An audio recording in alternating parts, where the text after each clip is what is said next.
Issei was betrayed and got sea monster powers, part 6. It's I, Wacky Anime What If here. Let's get right into this. Okay, so Issei had just woken up and he's walking down the stairs in his mansion, which it looks like a mansion on the inside, and it is a mansion on the inside. On the outside, it still looks like a broken down church on the outside, so no, that doesn't really arise so much suspicion.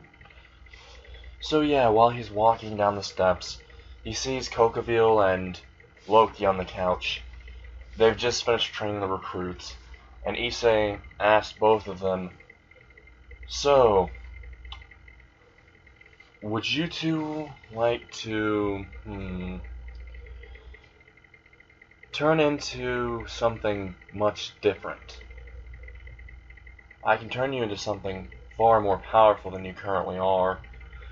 And they both look at him and they're asking at the same time, "Wait, how and what do you mean by that?" And he just says, "Well, I haven't told you much about myself, except for what happened to me. I didn't tell you who trained me and how I came back, now did I? So I'll tell you this. My body was dead, but it was reforged in the blood of a Hydra." And they both have their eyes just widen, and they're just trying to absorb this information. And Issei says, "So if you guys feel like it, I could turn both of you, well, not turn both of you, but I can make both of you have the regeneration of a Hydra, if you so desire." And yeah, they both immediately are thinking about this, and they're asking what the downside about this is. And Issei says, "There's no downside except for the fact that you're going to be intertwined with me. If I die, you both die." And they're both shocked. They're wondering, should they take this offer? But if Issei dies, they're gonna die. And this would be a horrible downside. But the regeneration of a Hydra, they've heard legends. They can regenerate their heads back. They can regenerate their limbs. And yeah, they want this. They want to be near invincible, near immortal. They're wanting the power of that. And Issei also says, or I could just simply, let's just say, lend you the power. A little glimpse of the power temporarily. And they ask, "How can you lend us the power?" And all he does is prick his finger, and he says a few words that were encrypted. They couldn't really hear the words. And he puts a little glass under his already little bleeding finger, and he puts 2 drops in one glass, and he puts 2 drops in another glass, and he hands it to both of them. And Issei says, "If you drink this, you'll have the power temporarily for about 2 hours." And they both just, drink it, but they're wondering if that would actually happen or not. As soon as they drink it, they feel power flowing through them. They feel a lot stronger and faster. And Cocaville feels this immediately. And Cocaville has lost an arm previously, but this arm has grown back immediately, which Cocaville is shocked and very happy about, because he can do a lot more fighting. He can do a lot better. He's not as wounded, and the fights are going to be much more thrilling now, without his limitation he had previously. And when Loki literally drunk it, he had increased strength, speed, and some magic. Some of his magic was increased. And they asked Issei, "But what about the regeneration?" And Issei immediately said, "I can demonstrate it for you." And they asked, "Wait, how do you demonstrate?" Before they could even say anything, Issei has already lopped off both their heads. And their points of view are on the table that was in front of them. That was in front of the couch. And yeah, they could just see Issei and they look right to their bodies, and they see a head sprout out of it, and their consciousness connects into that new head, which they are terrified that they just got decapitated and they didn't see anything happening, and they're also impressed about the regeneration, and they just ask Issei, could you give us some time to think about this? And Issei says, alright, I'll give you 2 days. And he just walks out, and they ask where he's going, and he says, I have to go to school and keep up the appearance. And also, I need to get some information, and I might be able to take some of them out very quickly, if things go as planned. So Issei's walking out of the abandoned church, and just walks past the force field with ease, which there was a force field placed there in case anyone tried to attack. It was placed by Loki, but with just Issei's pure presence, he can just slip through anything, honestly. Any force field, he can just slip through that. So he just slips through the force field and walks to Kohai.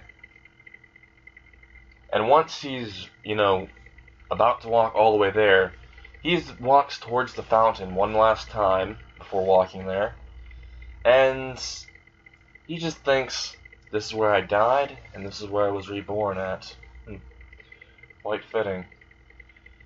I need to find out how to kill all the devils. He's thinking this. He's thinking it in front of the fountain. It's become a habit for him to think in front of the fountain. It's because he's reflecting on all the memories that happen here. Him being killed by Rainier, being revived by Rias, and then being killed by Azazel, and falling into the fountain, and being trained by Leviathan, Hydra, and Cthulhu himself.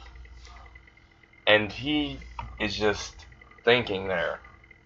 It's just become a habit now, since a lot of main events that happens to him just happens there.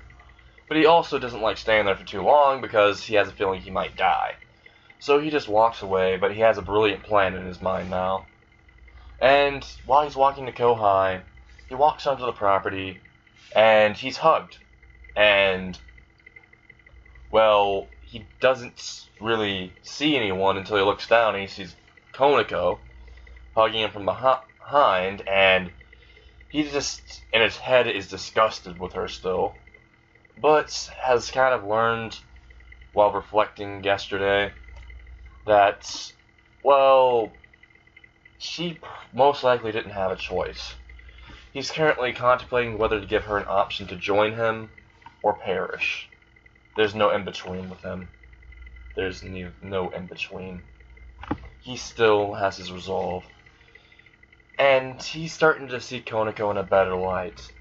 But, well, if she gets in his goal, then she has to die, unfortunately. While he's thinking this, his body's an autopilot, just head-patting Konako while she's purring a little bit. And Issei just says, so Konako, are you going to introduce me to the barrage? And she says, oh, so Reese already talked to you. And Issei's like, yeah, could you show me the place? And she drags him towards the ORC club. This is on a Saturday, so the actual school is closed. And when she drags him to the ORC club, as soon as he walks in, he already feels a huge wave of nostalgia and disgust for this place, because it has a scent of treachery all over it. And he just almost activated his boosted gear, just out of pure rage. But Drake stops him, because he doesn't want to give away who he is, because that would just alert everyone. He's trying to stay under the radar currently. Alright, so with that, Issei calms down. And Konako saw his distress and anger, but she doesn't know why. And everyone else saw this too, who was sitting down. And they asked what was wrong.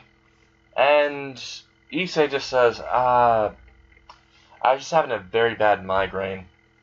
He just plays it off like that. They believe him because, well, they don't know who he is, really. and he could be having migraine problems. And Akino offers to heal his problems, and this pisses him off more, because she's being flirty with him, saying, I can heal you if you go to my room with me. And she's in front of him already, and she's putting her hand on his chest, just tapping on him. And Issei's about to snap her arm clean off, but he's trying to hold it back. And he just says, you're not my type. Maybe a little less slutty, maybe. And as soon as he says this, Akino has the face of just pure pissed off, like pure rage. And she says, well, fine then. And she just pouts a little, and she just walks back to her chair. And Issei looks at Kiba, and he's very angry at Kiba. Currently, he's thinking about what happened with the sword experiment and how he helped him, and how he was still betrayed by him, and all of them. Hell, the only one that's going to be exempt from all this is going to be Koneko, because there isn't a single damn person here, aside from Koneko, who really had a reason. Because yes, they could say, oh, but Rias threatened our lives, we get purged, stuff like this. But, yeah, that could have been avoided though. With most of them, they could have just, ran away. But Koneko couldn't run away, because, well, she's a Nico, and she has a sister who put her in a very bad position. So she's constantly being watched, even if not needed. So she can't really go anywhere. Or they'd automatically know. And Issei just, walks in, and Rias just says, okay, so Issei just walks in a little bit more. Rias just says, okay, so here are the pawn pieces. I'm going to go ahead and put them inside of you. And as soon as she said this, Issei was like, I don't need the pawn pieces. To be exact, I would like to be informally be in your group. And this catches Rias off guard, because she's like, but you're not a devil, are you? And Issei just pops out the wings with his illusion magic, and he fakes his demonic energy. He fakes it with illusion magic, covering the actual origin of his magic, or power. Which, even if he showed it, most people wouldn't know, because those are legendary deities that trained him, and has given him their power. And, yeah, well, Rias can sense a little bit of familiarity in the magic that he's releasing, but it's in a huge abundance that everyone's kneeling. And they're having troubles breathing. And Issei just stops his magic flow and says, is that enough to join without having any of those pieces inside of me? I never liked those pieces, because it's more like, if you do put those in, you could be disposed of at any moment, or purged at any moment, for simply any reason. And I prefer not to give you that much control over my life. While I am charmed by Miss Koneko over here, and Koneko is blushing, and Issei just says, I prefer not to give you control over my life, or so-called sign a deal with the devil. And Rias just says, fair enough. And she's kind of ticked about this, because she can't control him like she's wanting to. But she still gets him as an ally, so she's good for this for now. And she ends up informing Issei Hyoko, which she's still caught off guard about the first name, because it reminds her so much of Issei Hyodo that she's honestly really astounded that their names are so familiar, even though they look completely different and their aura is way different. This Issei gives off a ton of power, just the aura of the strong, the aura of someone that won't back down from a fight, the aura of someone that will dominate everyone that he comes across. And to Rias, this is exactly what she wants. So she just tells Issei that we're currently going to have to go out at night to kill a fallen angel, a rogue fallen angel, and a few rogue devils that are teaming up. And Issei just says, alright, so I'm guessing you want me to tag along so you can see my skills, am I correct? And Rias just says, you catch on very quickly. I didn't know you were that intelligent. You have a lot of power and a lot of smarts, I guess. And quite a beautiful face. And Issei doesn't blush or anything, which catches Rias off guard because she can charm pretty much everyone. She's basically the biggest slut around, which she literally says this in her own mind, proving that she is a slut. And, well, Issei in his mind is literally disgusted. He's trying not to scowl at her right now from her attempt to seduce him, which he's facepalming himself because he fell for this in the past. So, yeah. Issei is just fucking looking at Rias, and it turned completely awkward because her advance did not work. And then Issei just says, alright, if we get that stuff out of the way, I'll be going now. He just walks out of the room, and they just try to stop him and say, wait, we have questions about you. And Issei said, what questions do you have, exactly? If you're trying to ask me where I'm from, exactly who trained me, how I turned into a devil, or any of this stuff, I don't have the obligation to tell you any of it. And he says this with a little bit of bloodlust in his words, making all of them shut up. And Koneko just follows Issei out and starts talking to him, because she enjoys his company. I mean, when she needed a shoulder to cry on, Issei was there for her.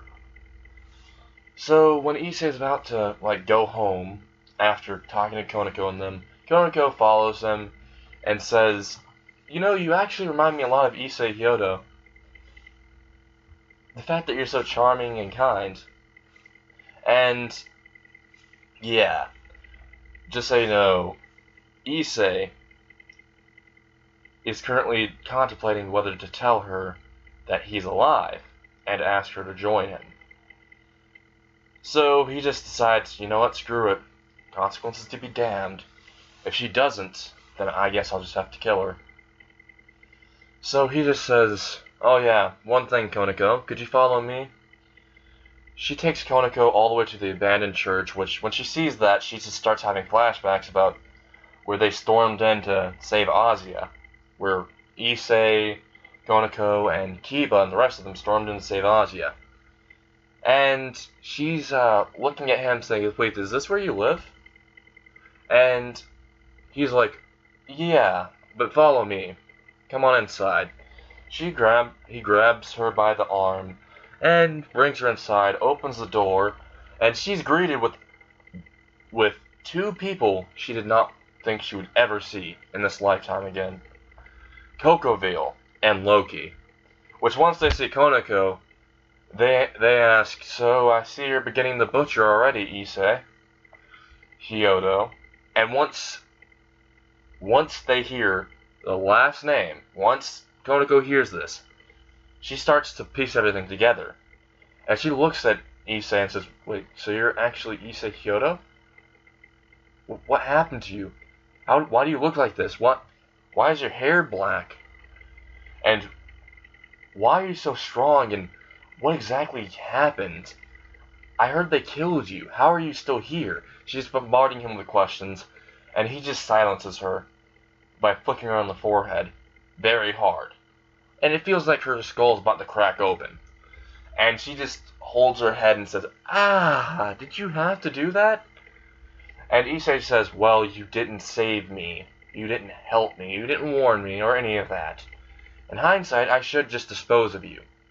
And he sends out a ton of bloodlust, making Cocoville and Loki go on their knees because they couldn't handle it. And Konoko's even worse. She's all the way on the ground, panting, feeling like she's about to vomit blood. But then Issei lets go of his aura and says, "But I decided I'll give you a chance. You join me. You pledge your allegiance to me and me alone. And promise you will never betray me again. And you feed me some information that I don't get from Rias and them. Help me with my revenge plan. And, well, I'll forgive you. I will completely forgive you of all of your sins. But if not, you're not going to be leaving here alive. And I won't give you a whole body once I'm through with you." And this leaves Konako shivering. But she's not shivering from fear. She's shivering from excitement that she can be forgiven. And she immediately hugs Issei, giving the opposite response that Issei was thinking. And Issei says, "Could you please let go of me?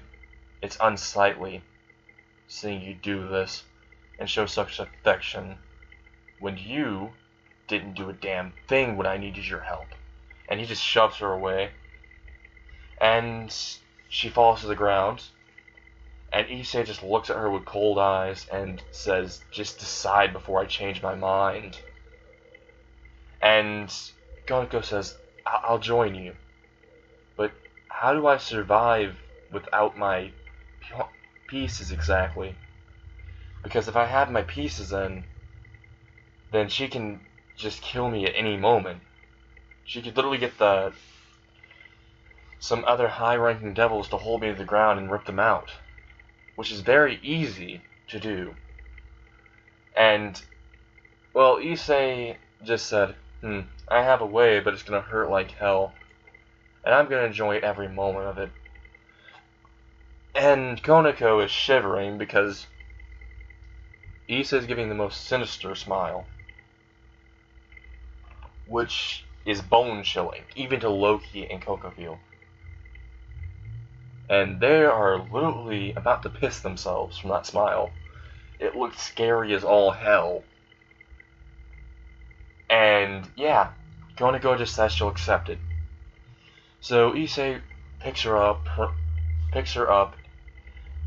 and starts princess carrying her up the stairs to the mansion, and goes to the room next to his, towards the bathroom, and lays her into a bathtub, and instructs her, "I need you to remove all of your clothes, though." And she blushes and just does so.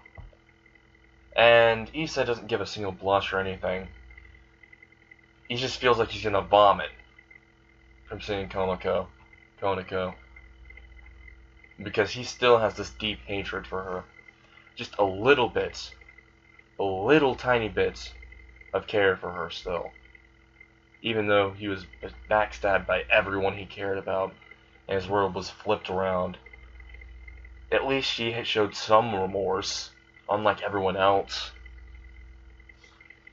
And, well, he just said, "Alright, this is how we're gonna do it." He turns on the water, and once the water fills in, Konako thinks, "Wait, so I'm just gonna have to take a bath?"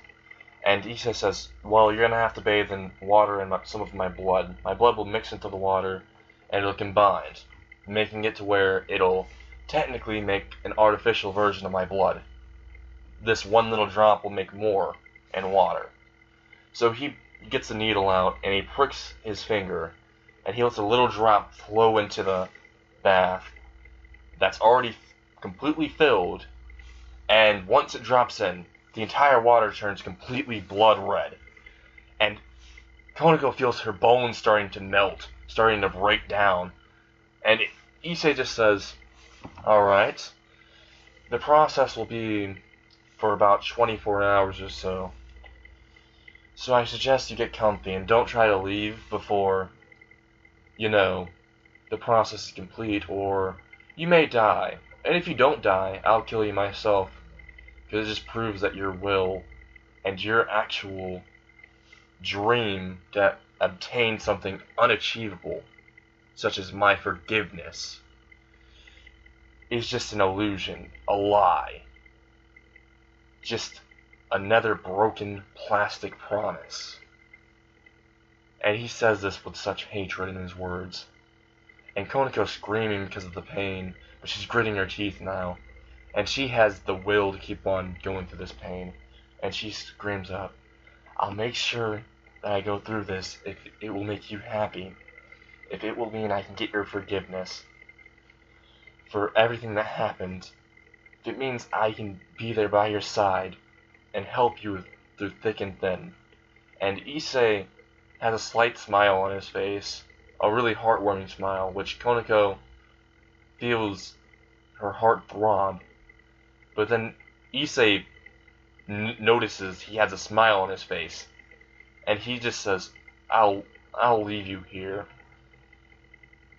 And he's just walking out. He opens the door to the bathroom, closes it behind him, and walks away from Konako. And just walks in his room across the hall, or right beside the restroom, opens it, and he just lays on his bed, and in his mind, he's trying to think, why did he smile like that? Why was he so happy?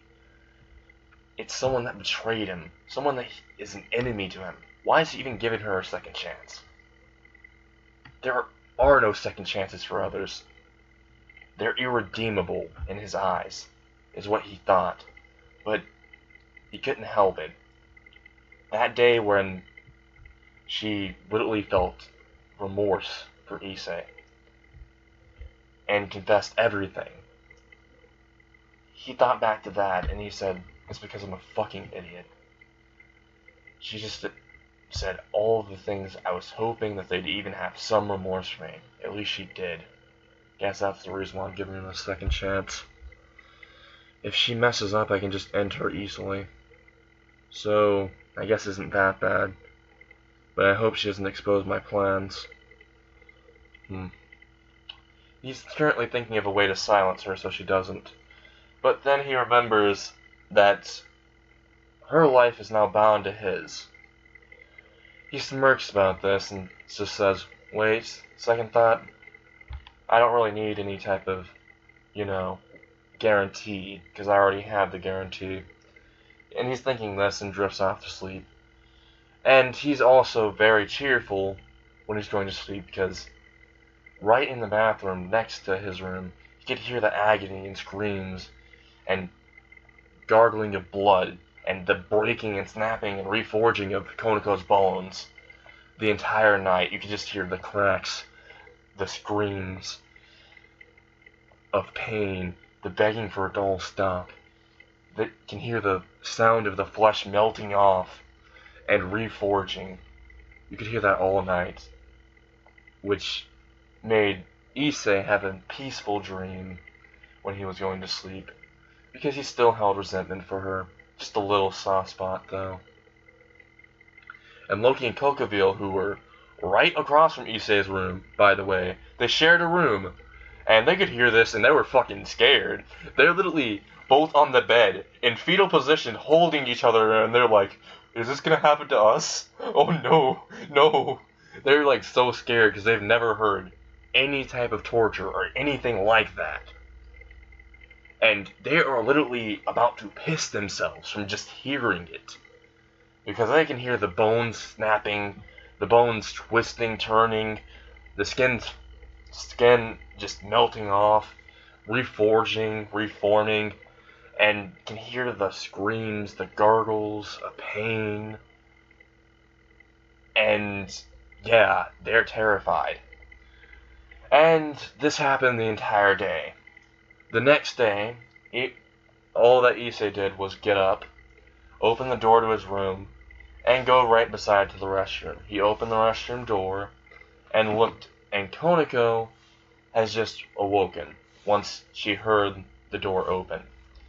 And Issei said, "So, you didn't leave the bath. Congratulations." And he threw a pair of clothes that he had in his hand right towards her and says, "Here you go. I don't have any clothes that will fit you anymore, but That's only because you take a different form whenever you reforge. And he threw it towards her. And she was very tall now. She had very plump and pretty big breasts with a nice bust size. Which Issei would usually, if he was a perverted Issei like in our canon, he would have probably been like, gotta give those knockers some honking, but no, he wasn't. He just still saw her in disgust, and just threw the clothes towards her, which she proceeded to put on in front of Issei, having no embarrassment or anything. And once she had her clothes on, she just jumped on Issei, and hugged him, which Issei's trying to pull her off, but realizes her strength is pretty fucking impressive right now, because he's trying to push her off, but can't. And he can feel his bones in his back kind of breaking from her hug.